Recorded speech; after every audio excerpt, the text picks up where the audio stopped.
E aí, pessoal, boas-vindas a essa nossa nova análise visual. Hoje a gente tem um mistério psicológico literalmente fascinante para resolver. Sabe, tem uma frase específica que as pessoas movem montanhas, enrolam por décadas e até esquecem de si mesmas só para não ter que falar em voz alta. É um comportamento super condicionado, super enraizado e que está muito presente nas nossas relações do dia a dia.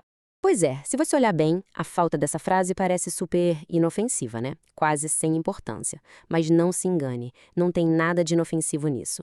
Por trás de todo aquele esforço gigante para escolher qualquer outra palavra, existem várias camadas de medo, de culpa e de insegurança. É tudo aquilo que a nossa mente sente que de jeito nenhum pode pensar, não pode falar e não pode fazer. O que acaba deixando aquela grande pergunta no ar. Afinal de contas, qual é a frase mais difícil de se dizer? Bom, vamos mergulhar fundo nisso agora e preparar o terreno para essa revelação que explica tantas das nossas ansiedades. Então, começando aqui pela parte um, as 3 palavras mais difíceis. Aquela frase que a gente evita a todo custo. E olha lá aí, eu não quero.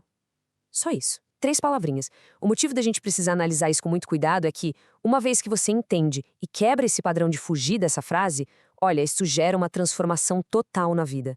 Essa incapacidade de mandar um eu não quero e os malabarismos caríssimos que a gente faz para desviar disso não são só um errinho de comunicação, sabe? Todo esse tempo que a gente perde evitando essa frase super simples, na verdade entrega um padrão psicológico muito profundo de dependência emocional. E isso nos leva à parte 2, a armadilha do eu não posso, e como a gente acaba mascarando as nossas verdadeiras intenções. Agora, o que é muito interessante de notar é como isso funciona na prática. A nossa fonte traz um estudo de caso muito revelador. É a história de um cara que a sogra vivia pedindo dinheiro emprestado. E aí, quando ele decidiu que não ia emprestar, olha só o tamanho da diferença entre o que ele falou e a verdade. Quando perguntaram como ele tinha negado o pedido, ele contou que disse que o dinheiro já estava comprometido com outra coisa. Mas a verdade mesmo, que a gente vê ali do lado direito, é que o dinheiro não estava nada comprometido. Ele simplesmente não deu conta de falar, eu não quero te dar esse dinheiro. Ele precisou inventar uma mentira para conseguir fugir de uma coisa que ele não queria fazer. Na superfície, ele negou o pedido, mas por baixo, ele meio que estava pedindo desculpas por ter uma vontade própria. E isso ilustra de um jeito muito brilhante esse contraste psicológico que é fundamental. Por que a gente escolhe o lado esquerdo com tanta frequência? Falar eu não posso soa como se fosse uma limitação de fora, né? Tipo uma fatalidade do destino. É 1000 vezes mais confortável. Agora, o lado direito, eu não quero, poxa, isso é uma decisão totalmente interna. Mostra quem é o sujeito por trás da ação. Revela sua vontade, te expõe e deixa muito claro que tem um indivíduo ali assumindo 100% da responsabilidade por aquela escolha. E é bem aí que a gente bate de frente com o conceito de dependência emocional. E não estamos falando daquela visão tradicional de doença, não, mas sim dessa incapacidade que a gente tem bem silenciosa de suportar desagradar outra pessoa. Ela nasce daquela necessidade que não acaba nunca de continuar parecendo alguém bom, disponível, sempre generoso e super compreensivo. O problema, no fim das contas, nem é negar o pedido em si. O problema real é a agonia de ter que sustentar sua própria vontade quando o outro fica visivelmente frustrado. O que nos traz para a parte 3 do nosso conteúdo. O custo de sempre agradar e como a gente se encolhe só para caber nas expectativas. Porque pensa comigo, quando a sociedade te ensina a vida toda que agradar os outros é a coisa mais nobre do mundo, o simples fato de dizer não para um favor vira uma verdadeira tortura psicológica. E o impacto invisível que isso tem é brutal. A gente vai literalmente esmagando, amassando partes de nós mesmos até que dê para caber bonitinho dentro da expectativa de alguém. É um processo contínuo de apertando a própria identidade.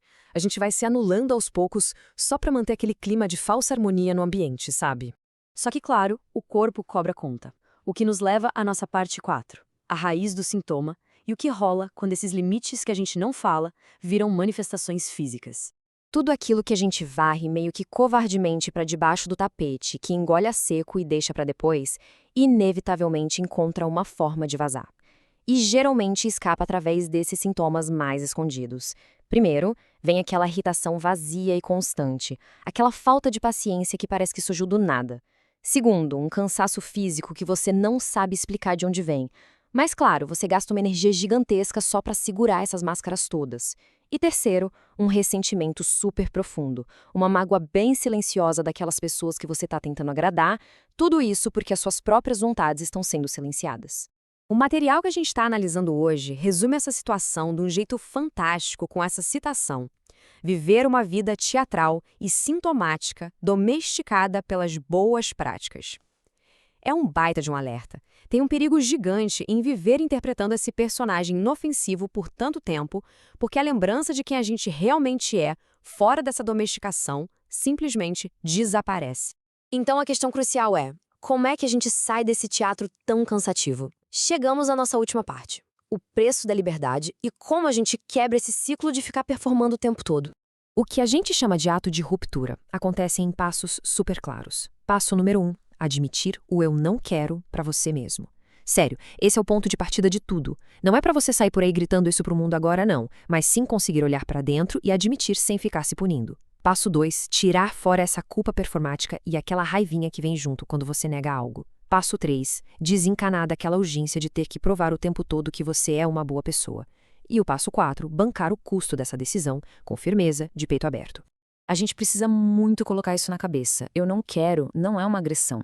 Falar isso não te faz uma pessoa terrível e ninguém vai para o inferno por causa disso. Com certeza não. Só que, claro, pode até soar agressivo para quem está super acostumado a só ouvir você dizer sim o tempo todo.